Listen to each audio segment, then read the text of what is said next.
Hi അസ്സലാമു അലൈക്കും, welcome back to my channel. അപ്പോൾ ഇന്ന് നമ്മുടെ ഇഫ്താർ റെസിപ്പി എന്ന് പറയുന്നത് ഫലാഫിലാണ്. അപ്പോൾ അതിന് വേണ്ടത് വെള്ളക്കടല കേട്ടോ, വേണ്ടത് വലിയ കടല. അപ്പം ആ വെള്ളക്കടല വേണ്ടത് ഞാനിവിടെ 2 കപ്പോളം കുതിർത്ത് വെച്ചിട്ടുണ്ടായിരുന്നു. ഒരു 6 മണിക്കൂറോളം കുതിർത്ത് വെച്ചാൽ മതി.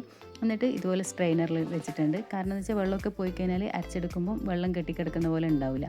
ഇനി ഇതിലേക്ക് വേണ്ടത് മല്ലിയിലയാണ്. മല്ലിയില നല്ലതുപോലെ ഞാൻ ചേർത്ത് കൊടുക്കുന്നുണ്ട്. 2.5 കൈപ്പിടിയോളം ചേർത്ത് കൊടുത്തിട്ടുണ്ട് കേട്ടോ. പിന്നെ 3 സവാള, ചെറിയ 3 സവാള ചേർത്ത് കൊടുത്തിട്ടുണ്ട്. വെളുത്തുള്ളി ഒരു 4 വെളുത്തുള്ളി, പിന്നെ പച്ചമുളക് 3. ഇതൊക്കെ മിക്സി ജാറിൽ ഇട്ട് കൊടുത്തിട്ട് ഒന്ന് അടിച്ചെടുത്തിട്ട് വരാം കേട്ടോ.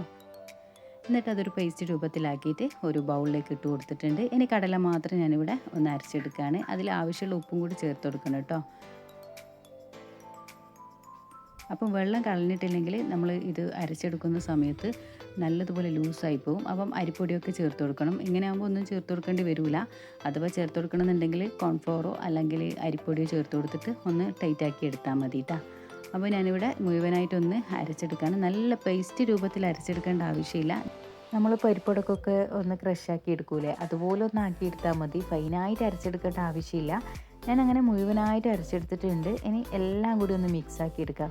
നമ്മൾ മല്ലിയിലൊക്കെ ആദ്യം അരച്ചൊഴിച്ചതാണല്ലോ, അപ്പോൾ അതൊക്കെ എല്ലാവിടെയും ഒന്ന് ആവട്ടെ. അതുകൊണ്ട് നല്ലതുപോലെ ഒന്ന് കൈ വെച്ചിട്ട് നല്ലതുപോലെ ഒന്ന് കുഴച്ചെടുക്കുക. എന്നിട്ട് ഉപ്പൊക്കെ നോക്കിയിട്ട് ചേർത്ത് കൊടുക്കുക കേട്ടോ.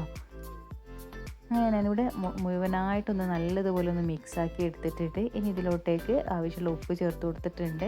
മല്ലിപ്പൊടി ഒരു 1/4 ടീസ്പൂണ്, കുരുമുളക് പൊടി 1/2 ടീസ്പൂണ്, ഗരം മസാല 1/4 ടീസ്പൂണ്, പിന്നെ ചെറിയ ജീരകത്തിൻ്റെ പൊടി എന്തായാലും ചേർത്ത് കൊടുക്കണം. 1 ടീസ്പൂണോളം ചേർത്ത് കൊടുത്തിട്ടുണ്ട്. എന്നിട്ട് നല്ലതുപോലെ ഒന്ന് കുഴച്ചിട്ട് നമുക്കിതൊന്ന് അരമണിക്കൂറോളം ഒന്ന് അടച്ചു വെച്ചിട്ട് മാറ്റി വെക്കുകയാണേ. പിന്നെ വെള്ളമൊക്കെ ഒന്ന് സ്ട്രെയിൻ ചെയ്തിട്ട് ഞാനിവിടെ അരച്ചെടുത്തത് കൊണ്ട് വേറെ പൊടികളൊന്നും ചേർത്ത് കൊടുക്കേണ്ടി വന്നിട്ടില്ല. അഥവാ ബാറ്റർ ലൂസാണെങ്കിൽ അരിപ്പൊടിയോ അല്ലെങ്കിൽ കോൺഫ്ലോറോ എന്തെങ്കിലും ചേർത്തിട്ടൊന്ന് ടൈറ്റാക്കി എടുത്താൽ മതിയേ. എന്നിട്ട് ഞാനിവിടെ പരിപ്പുവടക്ക് ബോൾസാക്കിയിട്ട് നമ്മൾ ജസ്റ്റ് ഒന്ന് പ്രസ് ചെയ്യുമല്ലോ, അതുപോലെ ഒന്ന് ആക്കിയെടുത്താൽ മതി. ഇഷ്ടമുള്ള രൂപത്തിലാക്കിയെടുക്കാം, അല്ലെങ്കിൽ ബോൾസ് ആക്കിയിട്ട് തന്നെ ഫ്രൈ ആക്കി എടുക്കാം. ഇങ്ങനെ ആകുമ്പോൾ പെട്ടെന്ന് ഫ്രൈ ആക്കി എടുക്കാൻ എളുപ്പമായിരിക്കും. പിന്നെ മീഡിയം ഫ്ലെയിമിൽ വെച്ചിട്ട് തന്നെ ഫ്രൈ ആക്കി എടുക്കാം കേട്ടോ. ഹൈ ഫ്ലെയിമിലാകുമ്പോൾ പെട്ടെന്ന് പുറം ബ്രൗൺ കളറാവും, അകം വേവാതായി പോകും. ഇത് നല്ല പുറത്ത് ക്രിസ്പിയും അതേപോലെ അകം നല്ല സോഫ്റ്റും ആയിരിക്കും. നല്ല മയോണീസിൻ്റെ കൂടെയൊക്കെ ഡിപ്പ് ചെയ്ത് കഴിക്കാൻ നല്ല ടേസ്റ്റാണ്. അല്ലെങ്കിൽ ഹമ്മൂസ് ഇതിന് റെഡിയാക്കിയാലും നല്ല ടേസ്റ്റ് ആയിരിക്കും. എന്തായാലും ട്രൈ ചെയ്യുക, ഫീഡ്ബാക്ക് അറിയിക്കാം, വിട്ടുപോരുത് കേട്ടോ. നമുക്ക് റംസാനൊക്കെ പറ്റിയ നല്ലൊരു റെസിപ്പിയാണ്. എന്തായാലും എല്ലാവർക്കും ഇഷ്ടപ്പെടും. എന്തായാലും ഇത് ട്രൈ ചെയ്ത് നോക്കാതെ വിട്ടുപോകരുത് കേട്ടോ. അപ്പോൾ എൻ്റെ ഇന്നത്തെ വീഡിയോ എല്ലാവർക്കും ഇഷ്ടമായിരിക്കുന്നു. ഇഷ്ടമായെങ്കിൽ ലൈക്ക് ചെയ്യുക, ഷെയർ ചെയ്യുക, സബ്സ്ക്രൈബ് ചെയ്യാതിട്ടുണ്ടെങ്കിൽ തീർച്ചയായിട്ടും സബ്സ്ക്രൈബ് ചെയ്ത് സപ്പോർട്ട് ചെയ്യുന്നു പ്രതീക്ഷിക്കുന്നു. അപ്പോൾ ഇനി നല്ല വീഡിയോ ആയിട്ട് വരുന്നത് വരെ thanks for watching video. By.